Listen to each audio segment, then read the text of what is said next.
Dear Chairman, esteemed colleagues, ladies and gentlemen, I would like to present a topic that may not be new, but we still need to find new aspects, which is our task.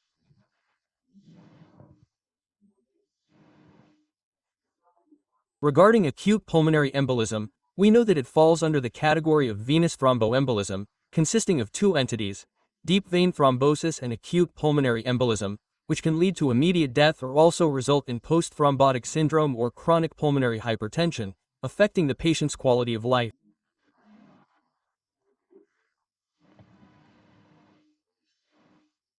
According to various studies worldwide, acute pulmonary embolism is being detected more frequently.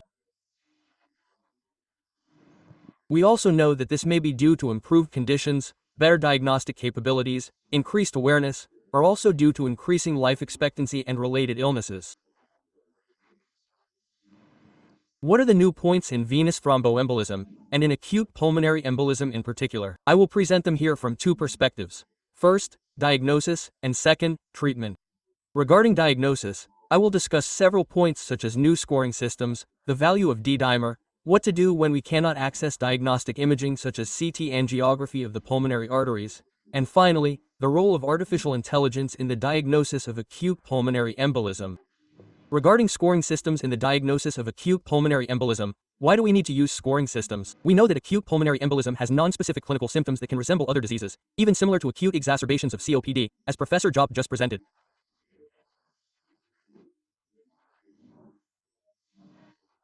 Therefore, we need to summarize the symptoms and risk factors and incorporate them into a scoring system. This allows us to have a better diagnostic direction and to use appropriate paraclinical methods. Firstly, it's to avoid shorter, quicker diagnoses, and secondly, to avoid overusing paraclinical investigations. So, regarding the scoring system, we've seen that the Wells score is the most commonly used, but it has signs related to the value of less likely to consider other diagnoses, which gives it 3 points, because it involves the subjective nature of the diagnostician. For new doctors in busy emergency room environments, they might think less, and less thinking means not considering other possibilities, or not thinking about it at all and referring the patient elsewhere, leading to inaccurate diagnoses, which is a problem. Therefore, there are other scoring systems that we frequently use because they are more objective and do not contain the parameter, less likely to consider other diagnoses. And regarding the value of D-dimer, we often encounter colleagues, especially those at lower-level hospitals, saying that they are very limited in diagnosis because they don't have D-dimer testing. So, what is the actual value of D-dimer? It's a degradation product of fibrin and is non-specific. Many times, it's very high, but it doesn't necessarily mean there's anything wrong with the lungs. This issue has been frequently researched and discussed. And recently, in 2017, not too long ago, we just started to access this information. Because, when the question was raised, we searched and found that there was a study called EAR, which combined D-dimer with one of 3 clinical factors: evidence of deep vein thrombosis, hemoptysis, and less likely to consider other diagnoses, or acute pulmonary embolism being the most likely diagnosis. So, these are actually 3 clinical signs that we consider to be the most important. A patient who shows clinical signs of deep vein thrombosis in the leg, if they also exhibit any signs in the lungs, we should consider acute pulmonary embolism as the most likely cause. This also reinforces our clinical approach. If a patient comes to the emergency room with a swollen leg and is in cardiac arrest, the first thing to consider is cardiac arrest due to acute pulmonary embolism. This allows us to streamline the approach to using thrombolytic drugs or revascularization for the pulmonary artery, helping to improve circulation, because in that case, resuscitation is hopeless if the cause is indeed acute pulmonary embolism. Even aggressive treatment may not lead to a better prognosis. Therefore, we consider this to be one of the 3 important clinical signs. If combined with D-dimer, it would probably be even better. And the EAR study says so. When the EAR shows none of these 3 signs and the D-dimer is negative, we can rule out acute pulmonary embolism. If the D-dimer is above 1000 nanograms per milliliter, we proceed with a CT pulmonary angiography. However, if we use the D-dimer threshold of 500 nanograms per milliliter, and there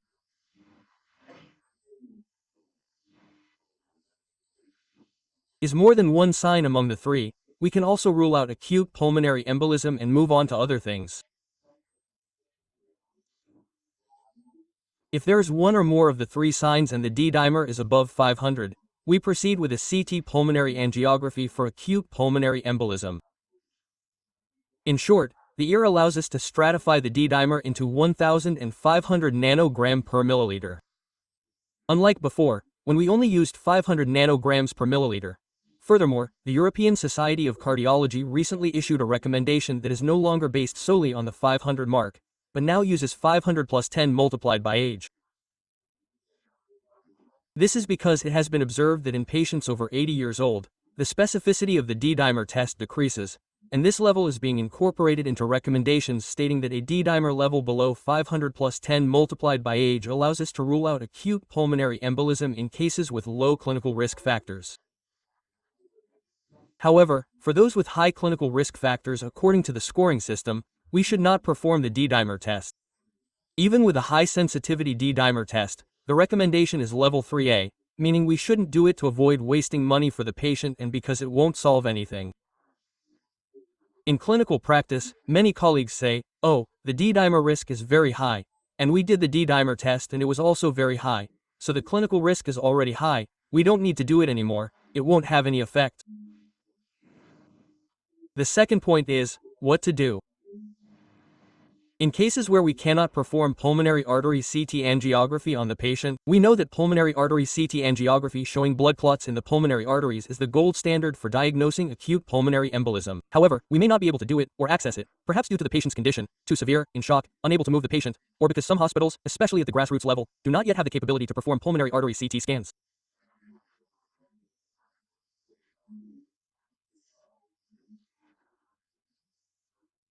In such cases, we can still utilize a diagnostic tool that more and more doctors at the grassroots level can perform: preliminary echocardiography. Well, we can move the cardiac ultrasound machine to the patient's bedside to perform the examination. We place it on the chest and we can see some basic signs such as right ventricular dilation, or right ventricle to left ventricle ratio greater than 1, or if we're lucky, we might even see a thrombus in the chamber. That's lucky for the technician, but not for the patient. If we see a thrombus moving around in the right heart chamber, from the right atrium to the right ventricle, we can definitively diagnose acute pulmonary embolism. And in a critically ill patient, especially in shock, this allows us to use reperfusion methods such as thrombolysis to restore blood flow to the pulmonary artery, helping the patient regain hemodynamic stability and avoiding the risk of cardiac arrest. Then, what role does artificial intelligence play in the diagnosis of acute pulmonary embolism? Artificial intelligence is like a strong wind,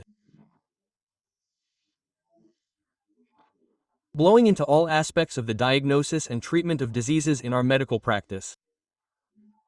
Acute pulmonary embolism is no exception. Many studies are currently underway using artificial intelligence in both diagnosis and treatment.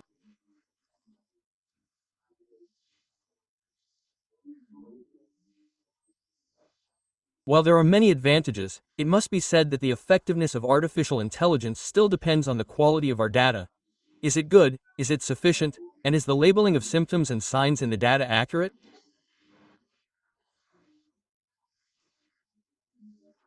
That's the important thing. And even now, we are still waiting. And we ourselves at Hanoi University are collaborating with AI experts from Hanoi University of Science and Technology to explore its role and apply it in the diagnosis and treatment of acute pulmonary embolism. Because we are an institution that also has a fairly large amount of data related to this field, what are the new points in treatment? We would like to discuss 5 new points. Firstly, multidisciplinary team collaboration. Secondly, reduced thrombolytic dose in pulmonary artery recanalization. Thirdly, thrombectomy intervention. Fourthly, reduced dose anticoagulation in long-term treatment. And fourthly, comprehensive treatment in acute pulmonary embolism. Multidisciplinary collaboration is called PIT, which stands for Pulmonary Embolism Response Team. This is a rapid response team within a community, such as within a hospital, a cluster of hospitals in a city, or even within a country or a region of multiple countries. Many experts can work together to form an expert team to provide support in various situations. Previously, we saw that if diagnosing and treating acute pulmonary embolism, the traditional model was used, as shown on the left side of the diagram.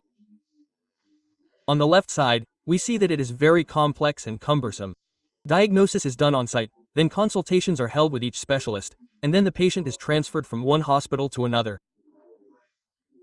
We see that this model is very complicated, difficult to access, and of course, it reduces the opportunity for patients to access specialists and the most appropriate treatment methods.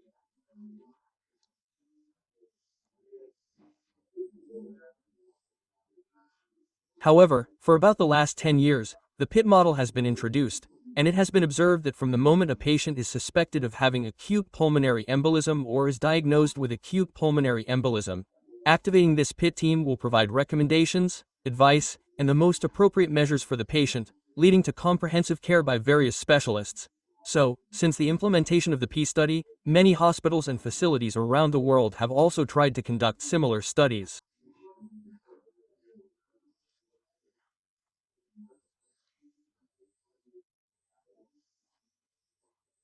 They found that it reduced the risk of death for patients by 5% when hospitals applied this measure.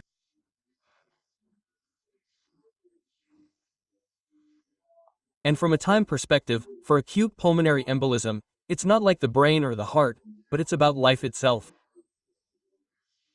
Especially in cases where patients are on the verge of cardiac arrest, if they receive timely intervention to re-establish blood flow to the pulmonary artery, it's a matter of life and death, not just the brain or the heart anymore. We see this reflected in the time aspect here. Since the implementation of P, the time from symptom onset to diagnosis in the hospital has been reduced by 45%, the time from hospital admission to heparin administration has been reduced by 58%, and the time from hospital admission to hospitalization for treatment has been reduced by 25 to 26%.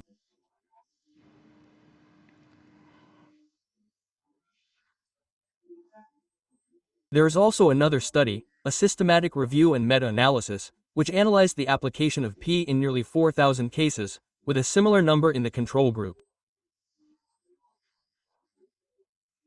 They focused on cases of acute pulmonary embolism with high and moderately high risk.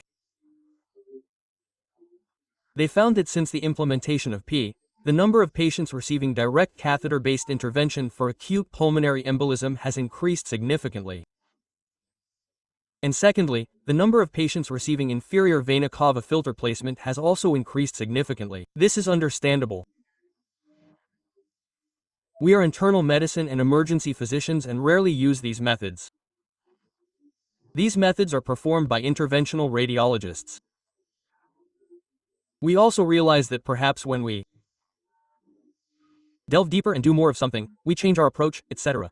So, the internal medicine doctor prefers using medication, while the interventionist prefers interventional procedures? Well, then it must be said that within a multidisciplinary team, we analyze together, and it's not a bilateral consultation like the one we have with another country regarding the South China Sea issue, but a multilateral discussion where each person contributes, each with their own perspective, and all for the patient's benefit. And biased opinions are often eliminated, so we still believe that this is a scientific approach, and by applying this multidisciplinary approach where everyone sits together, we find the most suitable solution for the patient. And, of course, when analyzing collectively, we see that there's no significant difference in mortality rates. It may be that it's a group where mortality is difficult to change when the patient's condition is already severe. And, regarding bleeding complications, we also see that it hasn't been proven yet, but there is a tendency showing that bleeding complications are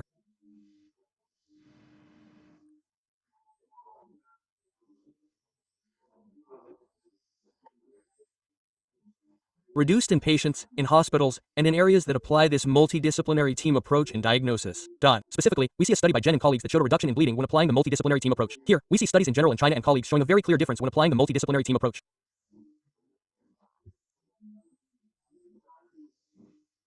The bleeding rate.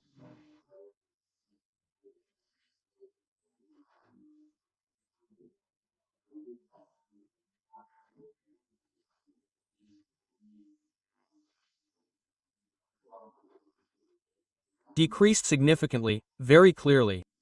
In terms of the organization of the rapid response multidisciplinary team, in acute care, it has the following structure.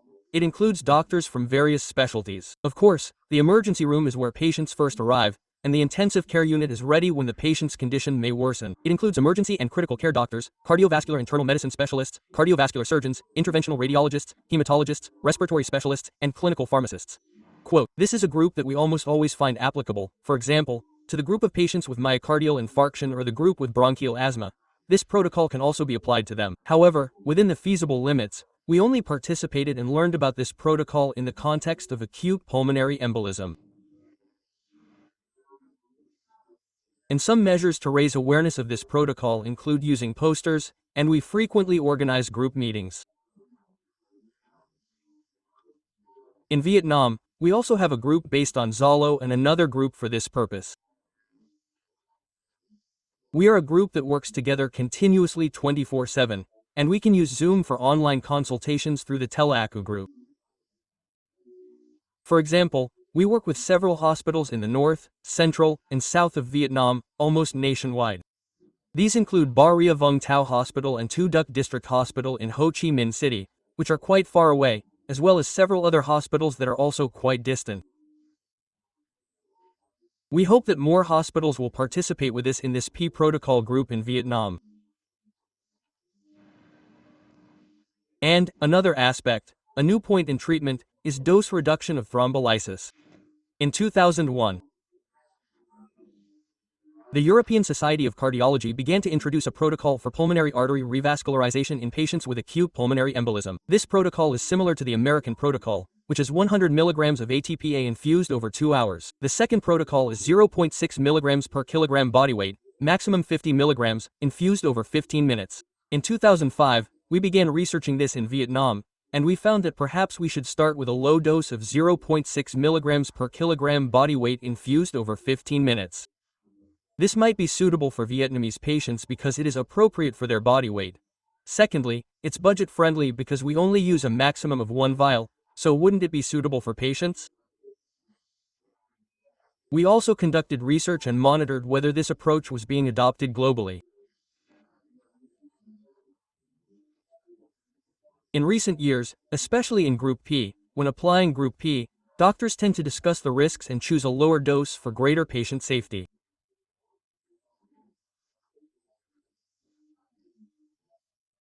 These studies have been published in international journals and included in the guidelines of the Vietnam Cardiovascular Society as a first choice for patients with acute pulmonary embolism. We continue to collect data and conduct further research to obtain stronger evidence in the future. Regarding the choice of thrombolytic intervention, whether systemic thrombolysis or catheter-directed thrombolysis, CDT, systemic thrombolysis remains the recommended approach, categorized as Class 1B, for patients with hemodynamic instability.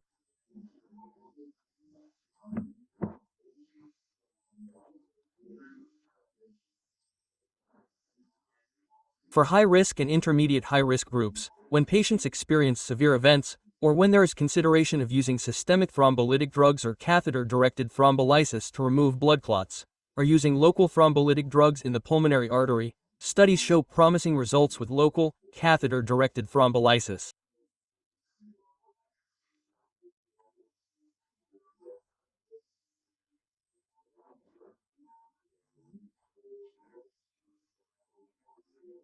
However, the data from sufficiently strong studies worldwide is still limited, and this approach also requires specific techniques and expertise, which are not available in all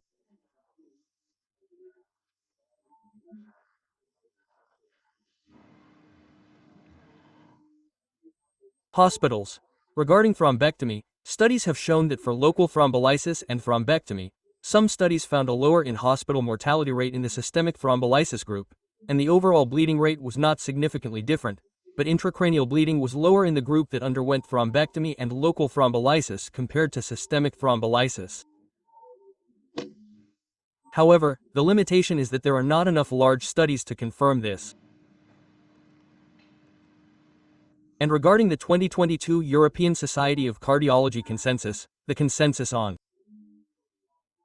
Local thrombolysis or thrombectomy is that it is indicated when there are contraindications to systemic thrombolysis, or if there is no improvement after thrombolysis within 2 to 4 hours and the patient's symptoms persist and the patient has not yet recovered from the severe acute pulmonary embolism. This can be used as a backup measure in difficult cases, especially those with contraindications to thrombolytic drugs. And the approaches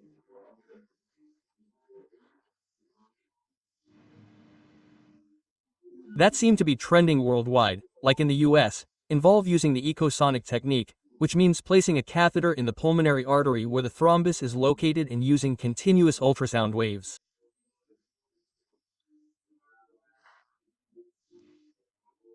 At that tip to break up the thrombus. Simultaneously, it is combined with low-dose thrombolysis for about 10 to 12 hours, with continuous infusion of 1 mg per kilogram. After 5 hours, the dose is reduced to 0.5 mg infused on each side. The dose is very low. They found that this also has some effectiveness. And all the results, even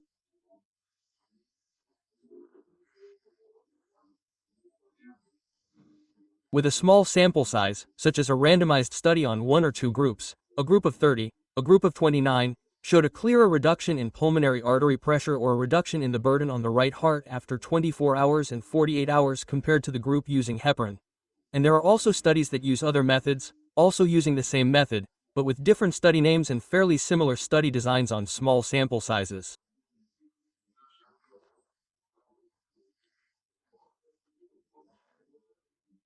They compare the right to left ventricular ratio after 48 hours in patients before and after using local thrombolysis techniques, using low-dose thrombolysis combined with ultrasound waves.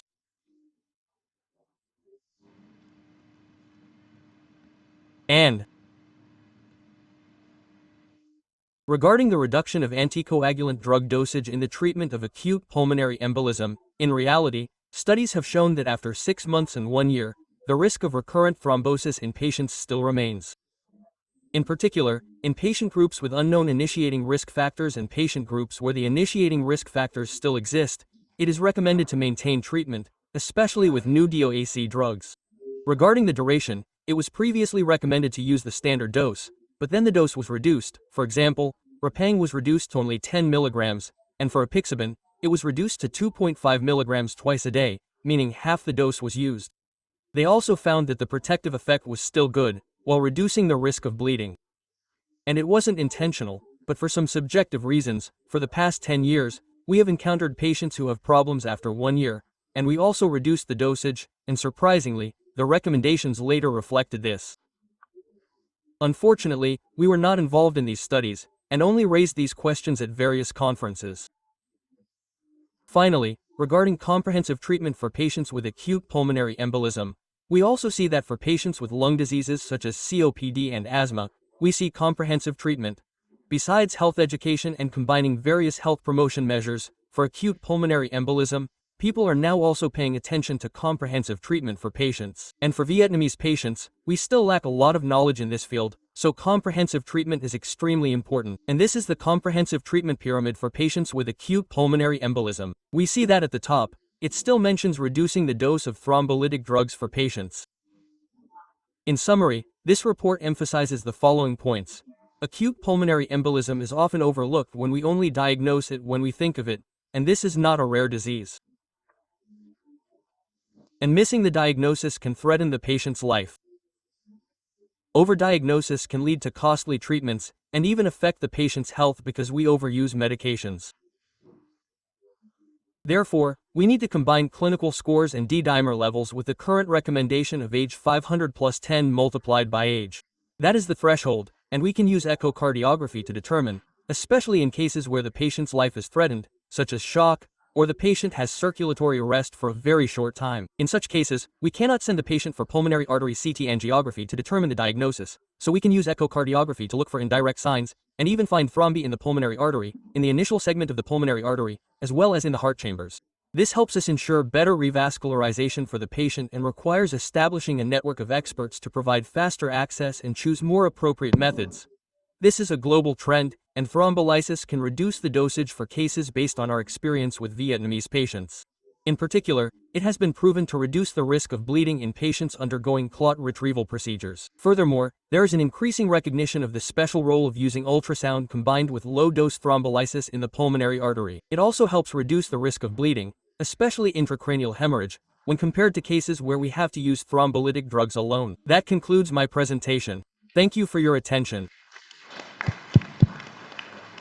A brief aside, we have a book about the combined effects, but this is not for sale. It's just to share our passion. Thank you.